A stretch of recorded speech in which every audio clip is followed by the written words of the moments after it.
Hey good morning everyone, আমি শতরূপা।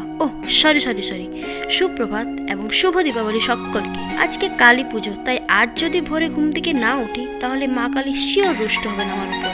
Brush করে হালকা করে গ্রিন টি খেয়ে ফ্রেশ হয়ে রেডি হচ্ছি, তখন হঠাৎ দেখি ও মা, আমার শুগুলো ছিঁড়ে গেছে। আরে ছিঁড়বে নাইবা কেন, পুরো 5 বছর ধরে ইউজ করছি। যাক, এবছরটা যেন চলে যায়। আমি এবার খুব প্রয়োজনীয় জিনিস না হলে সচরাচর কোনো জিনিস কিনি না। আজকে কিন্তু প্রচুর কুয়াশা দিচ্ছে, তাই আমি বেশিক্ষণ বাইরে থাকিনি, তাড়াতাড়ি বাড়ি চলে এসেছি।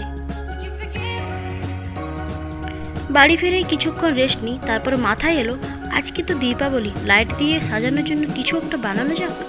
2-3 বছর আগে আমি এটা তার দিয়ে বানিয়েছিলাম, যদিও ভালো হয়নি, তবুও নিজের জিনিস বানিয়েছি তো ফেলে দিতেও মন চাইছে না। যাক, একটু পরিষ্কার করে রেখে দিই স্মৃতি হিসাবে। আসলে পুরনো সব কিছুই যা হারিয়ে যায় তার স্মৃতিটুকুই রয়ে যায়। হয়তো মানুষকে রাখা যায় না, কিন্তু এটা তো একটা আস্ত জিনিস, ঠিক গুছিয়ে রাখা যায়। যাই হোক, কী বানাবো ভাবতে ভাবতে দেখতে পেলাম এটা কী গাছের ডাল আমি ঠিক জানি না। একটা কড়াই ছিল বাড়িতে, যার কানাটা ভেঙে গেছে, তাই এটাতেই বসিয়ে দিলাম বালি দিয়ে। তারপরে কিছু পাথর দিয়ে বালিটা ঢাকা দিলাম।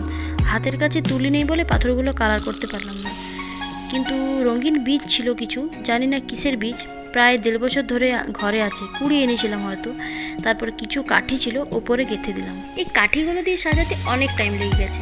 একটা কাঠি বসাচ্ছি তো হাত থেকে বাকি কাঠিগুলো পড়ে যাচ্ছে। আমার কাছে কিছু লাইট ছিল, ওগুলো দিয়ে ভালো করে সাজিয়ে দিই। প্রায় 2 ঘন্টা টাইম লাগলো এটা আমার বানাতে। কিন্তু যতই হোক, নিজের হাতে বানানোর মজাটাই আলাদা, সেটা ভালো হোক বা খারাপ। যদিও এটা টেম্পোরারি, আর আমারও খুব একটা ভালো লাগে। এবার ফাইনাল লুকটা তোমাদের দেখাই।